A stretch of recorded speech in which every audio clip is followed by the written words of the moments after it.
20, and I'm an artist who's interested in tech marketing. So I'm a huge fan of AI, and I feel like I've been waiting for the AI like my whole life for it to come out.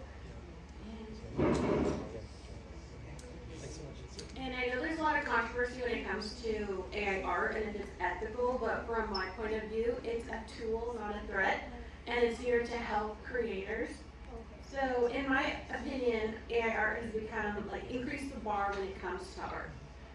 So as you can see with each video I'm showing, it does require, these are like trending videos, and you can see like basically from the first bubble video to this one, it's like getting more advanced and original.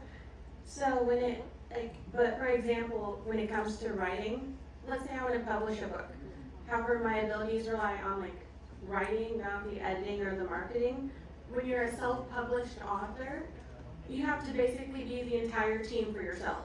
So it's a big help when you get kind of, the AI to help you complete otherwise like regular tasks. And if you're able to afford to hire an artist, it would be limited to basically whoever's available at the time, but also whatever niche that they have, so whatever limited genre is available. And so there's kind of a paywall going on when it comes to creativity. And if you're even a streamer on Twitch or another platform and you're interested in becoming, wait, did I play this video? But basically, if you're interested in becoming a VTuber, it can like cost $1,000 or more. But now with AI removing these paywalls, it does have its own subscription price. So currently, if you heard that VO3 came out, and that's the first one to come out with 8-second audio clips. So it's unlike Sora and Midjourney, they don't have the audio. So currently it's like $6 for every 8-second video, which is $45 for a minute. So we're basically looking at $4,050 for a 90-minute movie. And that's about the same price you would pay if you were like an indie filmmaker or something like that. There's also some websites out now with machine learning that you can get yourself to become an AI influencer and have a consistent face. So that's going to help with like movie production. And if you notice, a lot of these videos that I'm showing you, they can't be done by influencers, especially videos like these. Like they're messy, they're just not realistic. Like these aren't things we couldn't like make without high-end like digital editing.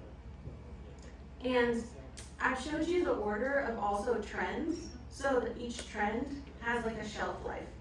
And the trends, it's like they have to be original, quick, and you can only make so many videos of this before people get bored of it. And you probably saw like there's some soup AI videos and stuff like that. So this, in my opinion, gives the ability to take away power from places like Hollywood, who pay well production and have a history of taking advantage of people. So I think the AI is ultimately a tool for freedom away from regular tasks that we would hypothetically hire employees for. And the fear of misuse, can just be removed with regulations and stuff. But I think the people who did the jobs before, they can work on like the next step, like the next creative, complex step that can't just be like, done by AI. So, yeah, I also think it'll make regular art more valuable. So yeah, that's my opinion on my art.